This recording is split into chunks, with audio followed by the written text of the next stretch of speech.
How are we doing, guys? ALTV, Brentford 1, Leeds 1, post-match review. So guys, I apologise, just a little bit late out. I did go to the game last night. I travelled all the way back from London, got home at about 3 in the morning, straight into work, and this is the first chance I've had to film since. But guys, plenty to say. The game's still fresh in my mind. If you haven't done already, check out Joe and Conor's post-match reviews as well. I'm sure you will have done already, but just in case you haven't, guys, make sure you check out those guys too. But guys, there's so much to talk about again. I've made plenty of notes on this, and it was a really intriguing game yesterday for me. You know, it was a really encouraging game. And yeah, to be honest, guys, I've had a great couple of days in London. Some fantastic fun. Been a while since I've been to London, to be fair. I mean, I've gone to a couple of London away games, but not actually spent time in London itself.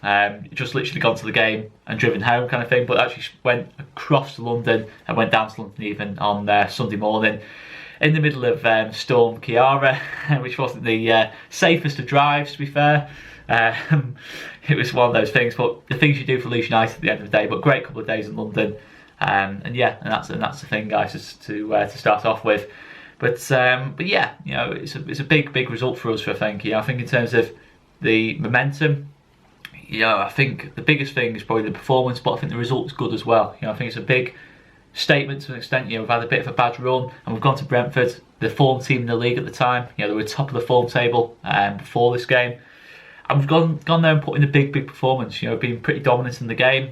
I think we'll play worse than that over the next 15 games and win games. You know, I think that's the thing. I think it's just purely the quality Brentford has on the pitch that prevents us from getting all 3 points, and that's been massively encouraging. Look, it wasn't perfect. You know, I think we still need to do certain things better. There's certain elements of the pitch, you know, you probably know what I'm going to go on to, that we need to do better as well. We need to be more efficient in certain areas. Again, you'll know exactly what I'm going to go on to. It's the same kind of things each week. But at least this week, this game, the performance was positive. It was a much more Leeds-like performance than it was against Forest. You know, that team was unrecognisable against Forest. You know, I have to insist on that. You know, I know we did the same kind of things, errors at the back, missed chances, but the team in its whole shape, its passing the ball, its pressing, was completely unrecognisable. It was an unacceptable performance on Saturday. But we went to Brentford. The pressure was massively on. Fans were starting to doubt us. You know, we're all starting to doubt us. You know, I was starting to doubt us a little bit, and we go in and put a performance like that. Fantastic to see. But yeah, I think the big thing for me is the way we started the game. We started with a real intensity. It's probably the best start to a game I think we've made for months, to be fair. You know, I think I'd have to go back to sort of the Middlesbrough home game. You know, we were 4-0 and could have been 3 up inside sort of 10 minutes. That's probably the last time I think we put in such a good first sort of 20-25 minutes. And look, I know we go 1 down, but just before that, you know, I just thought we were well on top. You know, we're controlling the game in the midfield. The defence was, you know, keeping good control of that, you know, the famous front three for Brentford. Well, the famous front three in the sense that compared to the rest of the league, it is the best front three in the league. You know, Conor's mentioned it, Joe's mentioned it. It is the best front three in the league. It's a fantastic front three. It combines so well. But I thought we were on top in that battle. You know, I thought we won that battle pretty easily throughout the game, but in particular in that first sort of 20 minutes, I just thought we really set the tone in that battle. You know, we didn't let them have any space at all, any of that front three. And Wainman, Watkins, Marriot, we gave them no space at all. We really restricted that front three and the service into them as well, which was really good to see. Controlled the midfield, and look, there were certain little bits and pieces. You know, frustration that our final ball wasn't great in that first 20 minutes, but I just thought, you know, the more and more that half went on, the more and more I felt we were going to score. But look, Brentford get the opening goal. You know, it's clear as day, you know, what's happened in the goal. You know, it's an error. Look, it's an error off Kiko Costa, but at the end of the day, I'm a big believer in when a man's down, I can't kick him. Because at the end of the day, Kiko Costa, you can tell he's not right at the minute. You know, you can tell confidence-wise, he's not, you know, it's not there. You know, I think in his body language, you know, I said it against Forest, his body language was pretty, not poor, but to the sense of someone that's really feeling the pressure. And I can't sit here and kick Kiko, because at the end of the day, look, you know, there's no doubt Kiko's doing his best, and I don't want to be being super positive. There's no doubt Kiko Costa, for me, needs to be dropped from the team. I just think it's for the best of Kiko, and I think it's for the best of this team. You know, I think it's hard for a goalkeeper, especially when if you make a mistake as a goalkeeper, it's a goal. I just think it's one of those positions where it's difficult to play yourself into form, because you think the more and more shots you get at yourself, it's just one of those, you know, if you make a mistake, it's going to be punished. You know, it's just one of those positions for me, and I can't, you know, sit here and just launch an attack on Kiko, because look, I know he's made a mistake, I know he's made so many mistakes, but at the end of the day, what good's it going to do? What good's it going to do? You know, I'm not going to sit here and waste time on that. We know it's a mistake off Kiko, but I always want to pick up as well on that I don't think the pass should be played to Kiko. I don't think we should be playing the ball along our own box in the first place. And that was something I was a bit annoyed with, that we did that. But look, it's a little mistake. It's a little mistake that's put Brentford's 1-up in the game. It just sums up the way things have gone for us for the last sort of 5 or 6 weeks. You know, little mistakes just being punished. Clinical finishing again. You know, there was no doubt Benrahma was going to take the chance. It's a great bit of movement off Benrahma. He sensed what was going to happen, and he's the best player in the league for me. You know, I still insist on that. He's the best player in the league, and we did a good job on him all in all yesterday. But yeah, look, it was frustrating to go 1 down. But what was really encouraging for me, and what I was really worried about, was when we went 1 down, what the reaction would be. Would we panic then? Would we turn into what we were against Forest and start to sort of force the ball forward and really panic and try and get back into the game straight away and really lose all our discipline and then go 2 down for half time, and then all of a sudden we're looking at hammering in the game, you know, like a lot of people expected, and like what I expected, to be fair. But we showed a fantastic reaction. You know, I thought after that we became more dominant, to be fair. I just always felt like we were going to score for half time. You know, we had a couple of half chances, and then Coops obviously takes his opportunity. And yeah, you know, we scored from a corner, albeit it was a mistake off David Ray and Martin.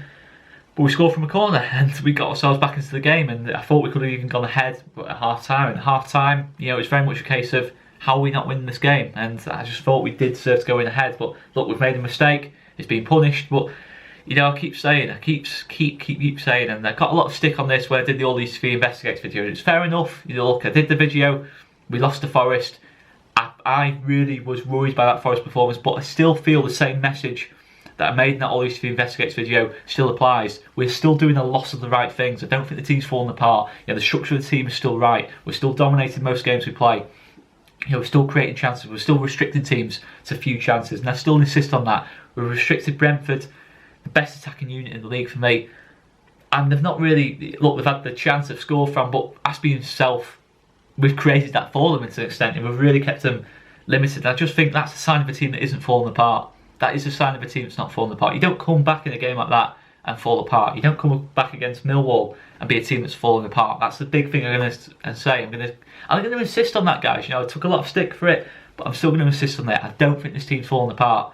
Against Forest, I just think if you take that Forest game out for a second, you know, look, the Forest game, as poor as it was, it's a one-off for me. You know, it's a one-off. You know, if we have another performance, you know, in the next couple of weeks like Forest, I will be panicking. But I just thought that Forest game was a one-off. I thought we caught Forest on a particularly good day. There was a lot of mismatches on the pitch, and maybe I was a little bit a bit of an overreaction after that game. You know, I did sort of start to think, oh, maybe we are, you know, a little bit feeling the pressure. But I just think this team's better than what, you know, it's given credit for. You know, I think it's got better quality than it's given credit for, and that's the big thing for me. The reaction was fantastic. Second half, I thought we got better and better in the game, and it's just the one thing was just the final third. I just thought we could have been a little bit more clinical in the final third, a little bit of a better end product, but it's the same kind of thing, isn't it, guys? And I just think as we play better and better, you know, if we can build on this now against Bristol City, you know, put in another, you know, even better performance, I just think the whole team's going to feel more confident. So I just think that's the big thing. I thought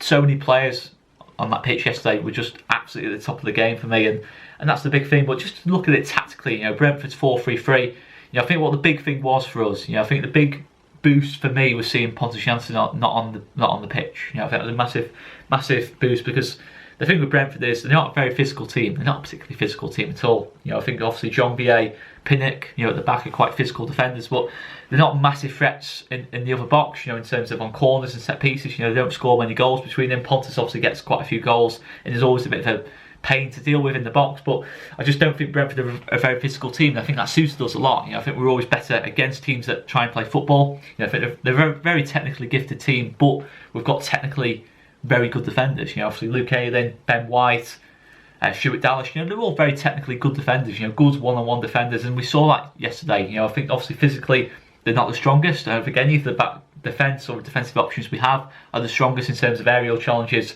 and 50-50s and, you know, shoulder passes, etc. I don't think they like that side of the game, but technically speaking, I thought Ben White, Liam Cooper did absolutely fantastic jobs on that. Ollie Watkins, I think on both sides, you know, I think the whole defensive unit worked so well. I thought Luke Ayling did a good job on Benrahma. Obviously Benrahma's a danger on that pitch for us, you know, in terms of Brentford. I thought he was the one player who really looked like he could create danger, but I thought in general Luke Ayling probably put in a really good performance against Benrahma for me. I don't think Benrahma will have a more difficult game this season. You know, that's just my general feeling. You know, I think he really did have to earn his goal. Really, you know, he had to be really aware to get his goal, and we didn't give him anything else, which is the key thing for me. And obviously, Stuart Dallas, I thought did a fantastic job of Wainman, and that was a massive boost. That, you know, I said about in the Forest review, we have to have Stuart Dallas at left back. Have to have Stuart Dallas at left back in the big games.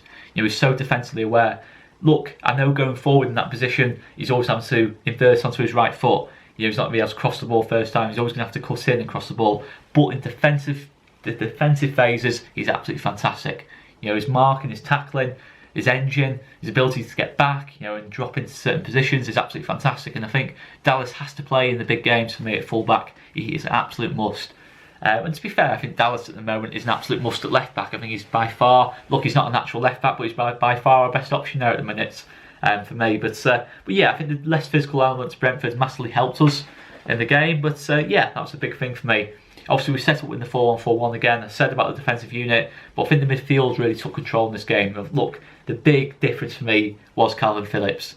You know, Calvin Phillips, what a difference he made. You know, he won his 50-50s, he was nice and aggressive. He gave us a physical edge in the middle of the park. You know, I don't think, obviously, Brentford are anywhere near the physicality of Forest in the middle of the park, and he just gave us that real boost. You know, he's always winning his 50-50s, he's aware. You know, if he had to tactically foul, he tactically fouled, and I just thought his reading of the game was fantastic, as it always is with KP, but it was an absolutely massive boost to have him back into the team. Mate's click I thought was particularly good last night as well. You know, I thought technical quality on the ball, controlled the game. I don't think he gave the ball away once in the whole match. You know, just obviously he probably did, but you know what I mean. I can't recall him giving the ball away once in the whole match. And he just made things happen for us. I thought he was absolutely fantastic. He never panicked in possession. You know, when we're trying to play the ball at the back, you know, he always made himself available and spun with the ball well. And we had good rotations in the middle of the park, I felt, yesterday. But yeah, I think the other thing was, obviously Pablo started the game in midfield again. I'm not keen on Pablo in that position. I've said it before. I'll keep saying it. I'm not keen on Pablo in that position. I just think he's too elaborate on the ball to suit that position. You know, obviously, you know, I think you're always going to get the odd really good performance of Pablo in that position because Pablo's Pablo. You know, he's the most creative player in the league. You're always going to get the odd performance where the fact he's playing that position isn't going to matter, you know, if he's playing that well. But I just think yesterday, you know, he was better than what he was against Forest, but I just thought, you know, he clearly doesn't want that position. You know, he clearly wants to play on the right wing for me, and it's obviously a difficult battle to have when you have held Costa there, but I still insist on that. I still think it has to be Pablo or Costa for me. It has to be one or the other for me, and whichever player we go for, it has to be one or the other. You know, playing both is just taking away a lot from both players' games, and I think it just massively sort of hinders us to an extent. But just looking at my notes here, if there's anyone else who wanted to talk about. But yeah, I just think it was a shame we didn't win the game. I know it goes without saying, it's always a shame when you don't win a game, but I just thought the work rate of the team for yesterday, the counter pressing, winning the second balls, every single second ball we were winning yesterday. You know, in the midfield, defensive unit, and that was his complete polar opposite to Forest. You know, I think obviously I've heard about what Bielsa said after the game, insisting that Forest was a better performance than Brentford. I can't agree with that, but I'm not going to disrespect Bielsa. You know, Bielsa. Yeah, I'm never ever going to disrespect Bielsa. You know, if he genuinely feels we were better against Forest, then who am I to criticise that? But I don't agree with that. To be fair, I do think we were a lot better yesterday. But yeah, I do have to say in the final third, that was where our problems were a little bit. You know, I just thought we looked a little bit rusty in the final third. You know, there's a few moments where, you know, a few players looked a bit tired. You know, and we just didn't look sharp in that final third for me. I thought Jack Harrison's first touch was fantastic. He made a lot happen. He was by far our best attacking player for me yesterday. You know, as always, Jack Harrison, fantastic in the big games, fantastic having that option to track back, and him and Dallas formed a fantastic partnership on that left-hand side. And for me, that has to be the basis we go with now on that left-hand side from now to the end of the season. You know, I think it works so well, and I'm convinced against lesser teams, it's going to really overload teams on that side of the pitch. I just want to see more. You know, I think obviously there's a lot to be made of Helder Costa. I just want to see more of Helder Costa. You know, there's a couple of players I want to see more of. You know, look, Kiko Garcia's one. I thought Liam Cooper massively stepped up yesterday. I can't list Liam Cooper in this. Pablo Hernandez is another one. You know, I think, yes, look, I've made a lot of excuses for Pablo. He's playing that position. I just think he needs to adapt to that position now. If that's the basis we're going to go with between now and the end of the season, that Pablo's going to play in the midfield, now that Adam Forshaw's not available. Tyler Roberts is obviously never fit, is he? Let's be honest. You know, I love Tyler Roberts, but he's never fit enough to start games. So that's obviously an issue. So it probably is going to have to be Pablo. You know, I think obviously Jamie Shackleton is still learning the game, so it probably is going to be Pablo. You know, obviously I would probably back Jamie Shackleton to start a lot of games for in this Leeds team, but you know, the way Marcel Bielsa picks his teams and team selection, is going to be Pablo. So it's now down to Pablo to adapt to that position now. He's an experienced player. I love Pablo, but he's going to have to start thinking like a midfielder now. He's going to have to stop thinking like a winger and start thinking like a midfielder. You know, stop trying to be too elaborate on the ball. Stop trying to take too many risks. You know, just combine with Click. Control the game with Click. And look, I thought Click was fantastic yesterday, but I want to see more of that of Pablo now. You know, I want to see more of that. You know, he's going to have to sort of sacrifice the creative elements of the game to help the team play better for me. And look, I'm not saying Pablo's selfish or anything like that. I'm not saying that for 1 minute. I just think he needs to adapt a little bit more. You know, the work rate's there, the desire's there. I just think he needs to think more like a midfielder now than a winger. You know, sometimes when he can, you know, go out of certain spaces, go out wide and pull into certain positions, he has to be more disciplined now. It's a simple fact. You know, and that's something I think he's going to adapt to. You know, I think Pablo will probably realise that now, that chances are for the rest of the season, with Adam Forshaw injured, he probably is going to be playing that position now. It's not his favourite position. He has to adapt to that now for the better of the team.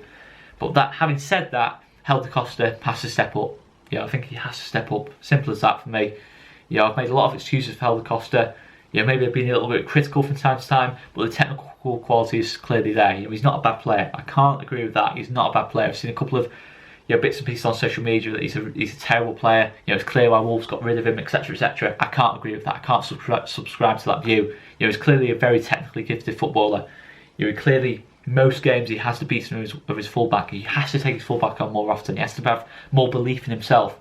You know, there's a moment in that second half where the ball fell to him really well in that edge of the area, onto his left foot, nice angle. He's got the whole goal to aim at. He can go right corner, left corner, whips it into either corner. It's a goal. You know, he gets any sort of power on it, it's probably a goal. You know, from the distance out, he was. No defenders rushing out to him. The perfect chance for Helder Costa, and he just completely fluffs his lines, and it goes straight into David Raya's arms. And it was so frustrating. And that's the thing. You know, you look at it and think, you know, this is where we now need to see the Wolves Helder Costa, the very best of Helder Costa, and he has the technical quality. You know, he shows glimpses in most games of that technical quality. It's the application that's key.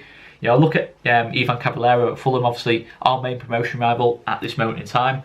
I do genuinely think Helder Costa is a more technically gifted footballer than Ivan Caballero, but I just think Ivan Caballero has the more physical elements of his game that suits the Championship a little bit better, and I think his application's better. I think that's the big thing. His application's better. You know, I think that Caballero is a little bit more limited in technical quality, as I've said, but I think he just reads the game a little bit better, gets into positions that he wants to get into, and he's getting more goals and assists than Helder Costa at the moment. He's doing his job better than Helder Costa at the moment, but Helder Costa has got the quality to be one of the best wingers in the league, if not the best wingers in the league for me. You know, he has that quality to his game. He just has to apply himself. He has to look at people like Ben Rama and Wainman. You know, look at the movements. That's the big thing for me of Helder Costa. I just want his movement to be better and want his work rate to be better. I just think Helder Costa now has to step up. I look at people like Liam Cooper, Calvin Phillips, the leaders of this team. I think they have to demand more from Helder Costa on the pitch. You know, with certain 50-50 challenges, you know, he's getting shoulder barged. He's not really battling. You know, he's losing the ball really, really cheaply. I just think when you want to look at your leaders on the pitch, Luke Ayling, Calvin Phillips, Liam Cooper, you know, anyone like that, Stuart Dallas, you know, you want them to be going now to Helder Costa and saying, you need to step up now. You know, look, you know, you've shown absolute fantastic glimpses of the quality, but you have to step up now.